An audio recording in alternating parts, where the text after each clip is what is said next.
All right, guys, this is day 5, so last day of the first week of online assignments that I posted. This is all about the point slope formula. So remember, everything so far that we've done, everything that I have posted is just review. It's things that we've already done. And if you have notes at home, make sure that you use those because you should have examples of these. You should have past tests, quizzes, homeworks that we've worked on. So make sure that you use your resources also if you need further examples. But just a couple that use the point slope. We have 2 major types when we use this. When we are writing an equation, we use point slope when we need to write an equation in slope intercept. So it's a formula that we use so that we can get the slope intercept form of the equation. So for the first example, we are given a point and a slope, hence the name, point slope. Like I said, mathematicians are not very creative. Slope intercept uses slope and an intercept. So the name kind of talks about what we are using. So in this problem, we have a point, -8, -1, and the slope is going to be -3/4. So remember, if we look at our formula, this is point slope, we are going to plug in into 3 spots. M is always slope, and then the x1 and the y1 come from the point that we are given. So the first thing we do is we label x1, y1. X comes before y in the alphabet, and so does it come before y in an ordered pair. And then the -3/4, that is our m because that is our slope. So what we're going to do is we're going to simply plug in these 3 pieces into the formula where you see those arrows. So we're going to do y minus, okay, y1. Well, that's -1. So y minus -1. Okay, well, wait. I have a minus negative. Make sure, change that to a plus. Okay, equals m, that's going to be your -3/4, and then in parentheses, x minus x1, and that was -8. Again, minus negative changes to a plus.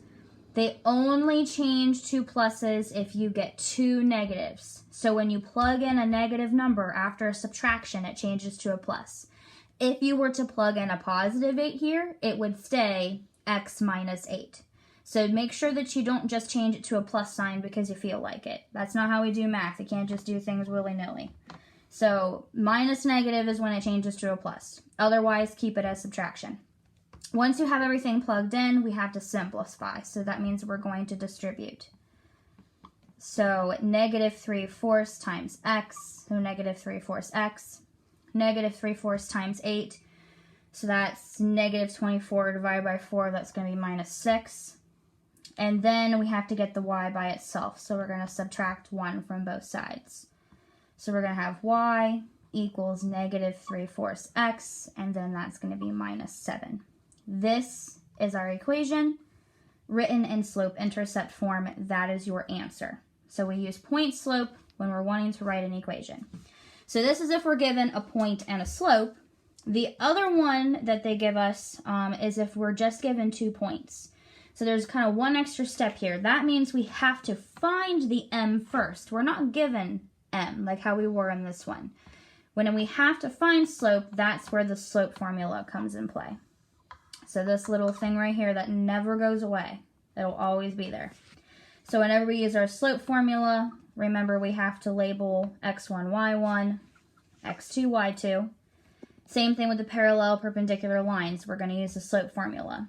So 2 minus 7 over 6 minus -4, but that's going to change to a +4. So we're going to have -5 over 10, and make sure you simplify that to a -1/2. So now I know m is -1/2. Now I have all of the pieces that we had in number 1. I have a slope, which was this, and I still have an x1 and y1. I have this one. You could also plug this one in if you wanted to. It's not a big deal, but I'm just going to use the x1 and y1 because we already have it labeled that way. So for our point slope formula, again, we're going to have y minus y1 which is 7. Notice I plugged in a positive 7, so that stays a subtraction. It does not change to a plus there. Then we're going to have m, which is negative 1/2, and then in parentheses, x minus x1, which was negative 4. So minus negative 4, that's going to change to a plus. So make sure you do that. Then we're going to distribute. So y minus 7 equals negative 1/2 x. Negative 1/2 times a positive 4 is going to be a negative 2. And then last but not least, get the y by itself by adding that 7. So we'll have negative 1/2 x plus 5. And there is your answer. Hopefully that helps. Remember, with this formula, it looks like a lot of work, but it's just plugging something into a formula and simplifying it. So please don't overthink this. We use this a lot. So please use these 2 examples to help guide you through the ones that I have on Google Classroom. So again, email me if you have any questions, just let me know. And I'll see you guys later.